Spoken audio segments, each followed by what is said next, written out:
everybody. I'm Tom Vassell. I'm Z Garcia. And Summoner Wars is a great game. Yes, it is. And Summoner Wars has so many factions for it now. And I know we're talking second edition, mind you. Yes. Well, second edition has now passed the first edition. It has. And I know that there's too many now because the two newest ones that just came out, unless you rubber band your cards like a cretin, these will not fit into the box. This is the first time I'm going to have to make a choice as to... Sad day for you. No, I'm going to keep them on a shelf. I'm starting a box 2. What are you talking about? Box 2 sits in the shelf. Okay. But it's amazing they find ways to make new ways to play. So today we're taking a look at Vekkid, which is sort of a lizard Cthulhu-esque. Yeah, lizards with a lot of attachments. And then Spectral Conclave. That one's easy. Ghosts that make more ghosts or can vanish in a surprise. Let me show you each of them. All right, we'll take a look at Vekkid first. So the Summoner unit here, which is one of my favorite abilities ever, basically has the abilities of every friendly adjacent common, and which will stay with you even if you move on your turn, you'll keep them. So the 4 commons that come in this set, first of all, we have the Crab Knight, who's awesome, who gives +1 strength, so that automatically will turn your Summoner unit to a 4, but also reducing 1 damage. And of course, the Crab Knight is no sloth itself, although it does cost 3 to get it out. Then we have the Battle Dancer, who can attack an enemy unit and then target a friendly adjacent unit, putting them next to themselves. +1 strength when they hit somebody who's already been hit on a turn. And when they move, they can go an extra space and they can move through friendly units. But that's not it. The game also comes with these that can be put on commons, which again add an ability. This gives them 1 strength, which is not an ability, but after they attack and damage a unit, you can force them away. Or even better, spiked armor, take 1 damage. Each enemy unit will take a damage at the beginning of the attack phase, and it gives +1 life to the common. All this comes into play where your summoner can do a double attack. You got a couple of these in the deck, and you can target a friendly unit, putting in a target adjacent to another friendly unit within 2 spaces. This is very useful for your champions. Here, after a summoner moves or attacks, you can force this person. This has a very good movement ability.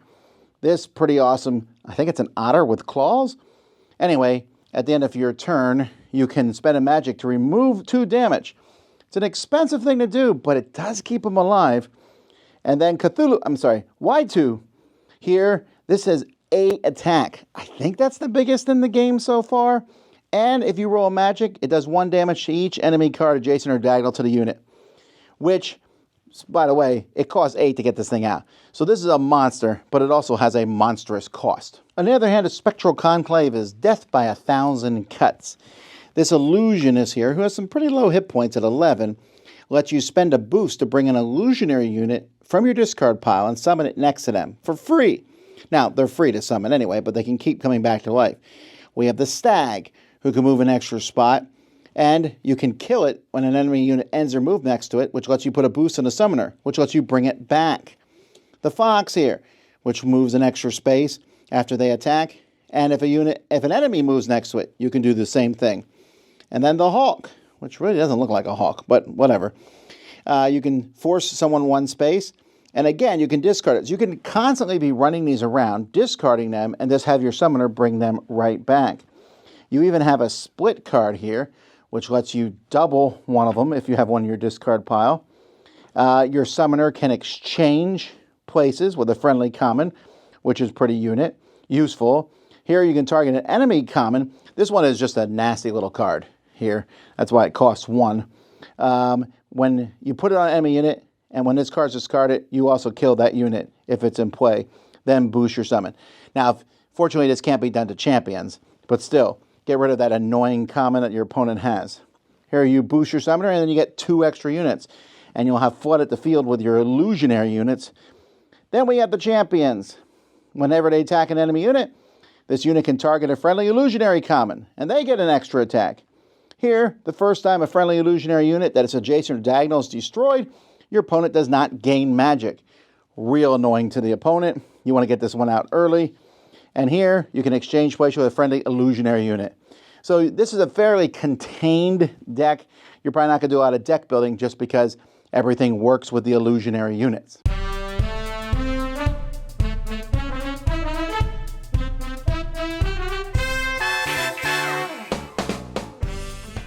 I always like this. I'm still amazed, though. One of the things Summoner Wars does that still blows my mind is that they consistently make new factions that are not uber complex to learn. Sure. They don't add a ton of rules. They just take them.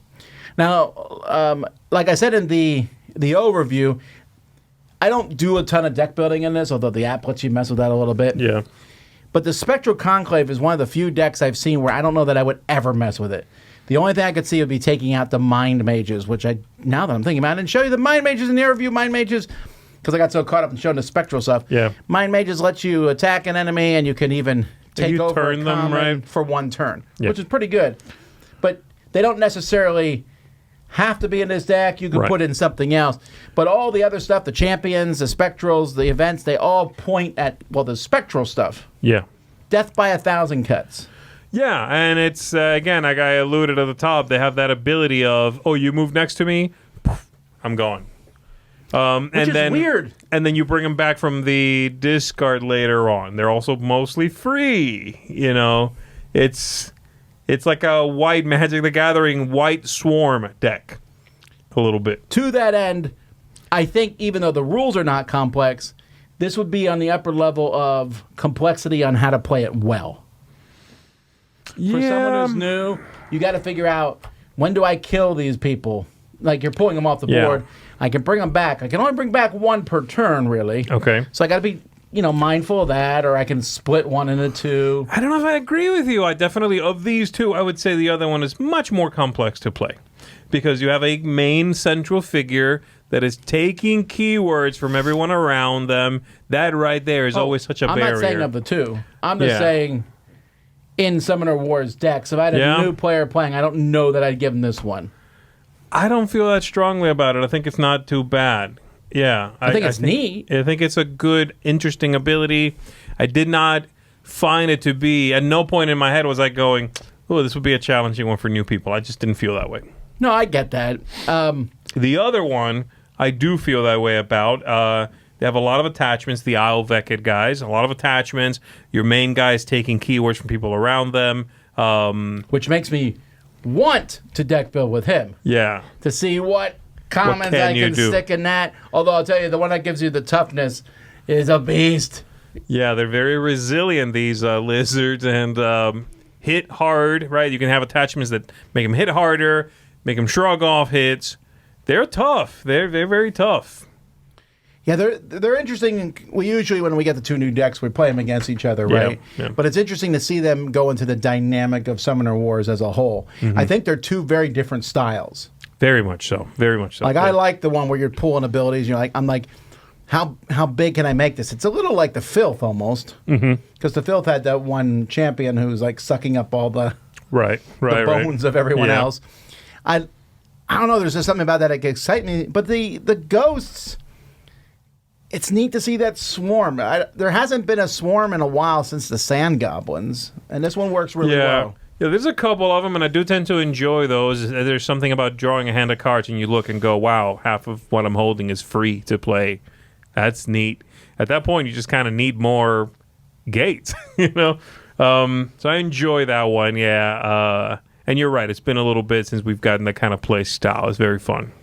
Yeah, so for me, great. They're still doing their hit on all cylinders. These are both 9s for me, 9.5s. I'll go higher than that. I just think they're great decks. Nice. I'm going to give Summoner Wars Isle Vekkid here a 7.5. It's not my style of deck. Garbage is what he's saying. And Spectral Conclave gets a 9 from me. You gave it a 9.5. I'm going to get a 9. Both very good.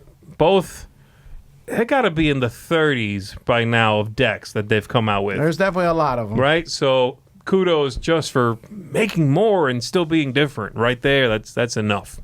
Well, there you go, folks. That's more Summoners War stuff. I'm Tom Vassell. I'm Z Garcia. See you next time.